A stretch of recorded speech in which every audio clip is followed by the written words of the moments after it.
বৌদিমণি, এই দেখো আমি তোমার জন্য খাবার নিয়ে এসেছি। এই নাও, খেয়ে নাও। দেখে তো মনে হয়নি তুমি কিছু খেয়েছো বলে। আমি কিছু খাবো না। না বললে তো হবে না, খেতে তো তোমাকে হবেই। না হলে যে মাম্মা আমায় বোকা দেবে, বললে এতটুকু কাজ তাও করতে পারলি না। আচ্ছা তুমি রেখে যাও, আমি খেয়ে নেব। না, আমি তোমাকে খাইয়েই যাব। আচ্ছা দাও। এরপর কুকি সমস্ত খাবারটা খেয়ে নেয় আর ভিয়ের বোন অর্থাৎ তায়ের সাথেই গল্প করতে থাকে। আচ্ছা তাই, তোমার বাড়ির সবাই কোথায়? কুকি কিন্তু ভিয়ের বাবার কথা জানার জন্য প্রশ্নটা করেছে। মা কিচেনে রান্না করছে আর দাদা একটু বাইরে গেছে আর আমি তোমার সাথে গল্প করছি। ও, আর তোমার বাবা? বাবা না, মানে এসা থেকে তো দেখতে পেলাম না। বাবাকে তো আমি জানি না। মাম্মাম বলে বাবা নাকি সেই আকাশে তাদের দেশে আছে। আহ, তাই তুমি আমার জন্য একটু জল আনতে পারবে? এক্ষুনি যাচ্ছি। এই দেখো, আমি তো ভুলেই গেছি তোমায় বলতে। কি? দাভাই যাওয়ার আগে বলে গিয়েছিল যে আমি যেন আলমারি থেকে তোমার জন্য ড্রেস বের করে দিই। আমি তো ভুলেই গেছি, দাঁড়াও এক্ষুনি দিচ্ছি। আচ্ছা তাই, তুমি কোন ক্লাসে পড়ো? তাই ড্রেস বার করতে করতে বলে আমি ক্লাস 8-এ পড়ি। এই নাও বৌদিমণি, তুমি এটা চেঞ্জ করে নাও, আমি জল এনে দিচ্ছি। আচ্ছা, তাইর এজ 13 বা 14, বাট এটা কিভাবে সম্ভব? ভিয়ের এজ 29, যেখানে ওর বোন ওর থেকে এত ছোট। আর ওর বাবা? আমি তো কোনোদিন বাবার মুখ থেকে ওর কোনো বোন আছে বলে শুনিনি। বাবা তো বলতো ও একমাত্র সন্তান। কি হচ্ছে এসব? আমি তো 2 2 4 মেলাতেই পারছি না। ভি ভি একমাত্র যার কাছ থেকে আমি সব জানতে পারবো। মনে আছে 8 বছর আগে আমি কি বলে গিয়েছিলাম? ভি, এভাবে আর কতদিন? এবার তো ছেড়ে দাও আমায়। তুমি তো আমারই ছেলে। বাবাকে এভাবে এতদিন ধরে একটা জায়গাতে আটকে রেখেছো, লজ্জা করছে না? লজ্জা? তাও আবার আমার? তুমি কি ভুলে যাচ্ছ যে আমি তোমারই ছেলে?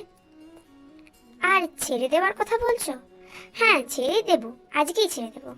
আমি বলেছিলাম না যেদিন আমি কুকিকে বিয়ে করব ওই দিনই তোমার এই পৃথিবীতে শেষ দিন।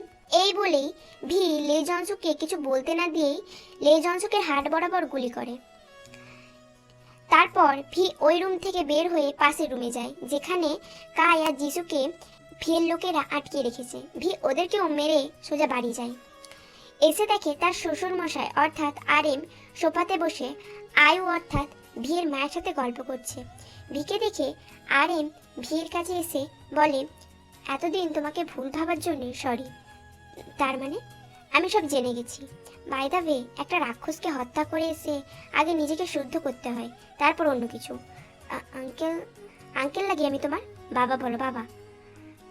বাবা, আচ্ছা আমি যাই। তারপর ভি সোজা তার রুমে এসে ফ্রেশ হয়ে নিচে গিয়ে দেখে কুকি কিচেন থেকে কফি নিয়ে আসতেছে। তারপর সবাই মিলে আড্ডা দেয় আর আরএম ও জিন তাদের বাড়ি চলে যায়। আর এও বলে যায় যে এখন যা হওয়ার হয়ে গেছে, কিন্তু পরের মাসে তাদের ধুমধাম করে বিয়ে দেবে। কুকিকে নিয়ে যেতে নিলেই ভি বলে কাল কুকিকে সে নিজে বাড়ি দিয়ে আসবে। কুকিরও সব জানাচ্ছিল, তাই সেও জোর করেনি। কিছু জানাচ্ছিল আমার? বলো। তাই কে? মানে মানে আমি বলতে চাইছি যে কে হয় তাই তোমার? আজব, এটা কেমন প্রশ্ন? ও আমার মাকে মা বলছে আর আমাকে দা ভাই, তার মানেই যে সে তোমার বোন হয় সেটা তো নয়। মানে কি বলতে চাইছো তুমি? আমি সব সত্যি জানতে চাই, সব। সেই দিন আমার বয়স ছিল 19। আমার বাবা আমায় বলে যে আরএম আঙ্কেল নাকি আমার মাকে মেরে ফেলতে চাই। হোয়াট? আমার পুরো কথাটা এখনো শেষ হয়নি। আচ্ছা সরি, বলো। তো আমি বাবাকে এরপর কি করব বলি। বাবা বলে তুই আরএম আঙ্কেলের মেয়েকে মেরে ফেল, তাতে ও তোর মাকে কিছু করতে পারবে না। আমিও তাই কাজ শুরু করে ফেলি।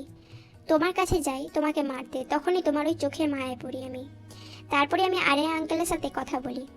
তারপর আরএম আঙ্কেল প্রচুর রেগে গিয়ে আমাকে বাড়ি থেকে বের করে দেয়। আমি বাড়িতে আসার বদলে সোজা বাবার অফিসে যাই। সেখানে গিয়ে আমি শুনতে পাই। কি শুনেছিলে তুমি?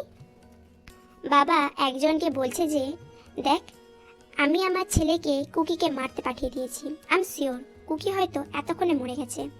আরএম সব জানতে পেরে গেছে। এক্ষুনি আরএম ভিকে পুলিশে ধরিয়ে দেবে।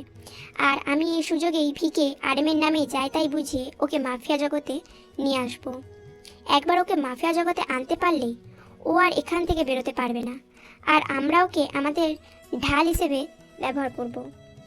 আর তাই তাই আমার বাবার দ্বিতীয় পক্ষের মেয়ে। তাইয়ের মা সৃজনা আন্টিকে বাবা জোর করে বিয়ে করেছিল, তারপর মারধর করত। সৃজনা আন্টির অবস্থা খুব খারাপ ছিল, তখন তাইয়ের বয়সও খুব বেশি ছিল না। বাবার এসব কথা শুনেই আমি ওখানে যাই। ওখানে গিয়ে সৃজনা আন্টির অবস্থা খুব খারাপ হয়ে পড়ে। তারপর আমি সৃজনা আন্টিকে হাসপাতালে ভর্তি করি। সৃজনা আন্টি শেষ মুহূর্তে তার মেয়ে তাইকে আমার দেখে রাখার কথা বলেছিল। আমি আন্টির শেষ কাজ করেই বাড়ি ফিরি তাইকে নিয়ে। তাহলে মা তাইয়ের সম্পর্কে আর বাবার সম্পর্কে কি জানতে পেরেছিল? মাকে আমি বলেছিলাম যে তাইকে আমি অনাথ আশ্রম থেকে নিয়ে এসেছি। আর বাবা কার অ্যাক্সিডেন্টে মারা যায়। আপাতত মা এটাই জানে, কিন্তু বাবাকে আমি আমার গোপন আড্ডায় রেখেছিলাম। বাবাকে যেদিন বলে এসেছিলাম কুকিকে যেদিন বিয়ে করব সেই দিনই তোমার এই দুনিয়ায় শেষ দিন হবে। কুকি ভয়ে ভয়ে বলে, তার মানে তুমি আজ বিয়ে একটা ডেভিল স্মাইল দিয়ে বলে, সাথে কাই ও যিশু ওই একই জায়গায় গেছে। তার মানে তুমি ওদেরকেও? Yes baby doll. আমি ভালো করিনি? কুকি ভয়ে ভয়ে বলে, ভালো করছো, চলো শুয়ে পড়ি। চলো। তারপর ভি কুকিকে কোলে করে বেডে শুয়ে দেয় আর নিজেও শুয়ে পড়ে কুকিকে জড়িয়ে ধরে। কুকি মনে মনে ভাবে, আমার আর কিছু করার নাই, বিয়ে হয়ে গেছে, বাড়ির সবাই সব মেনেও নিয়েছে, ওর কাছ থেকে আমি আর বেরোতে পারবো না, তার থেকে ভালো সব মেনে নিই আমি। তারপর কুকি ও ভিকে শক্ত করে জড়িয়ে ধরে ঘুমিয়ে পড়ে।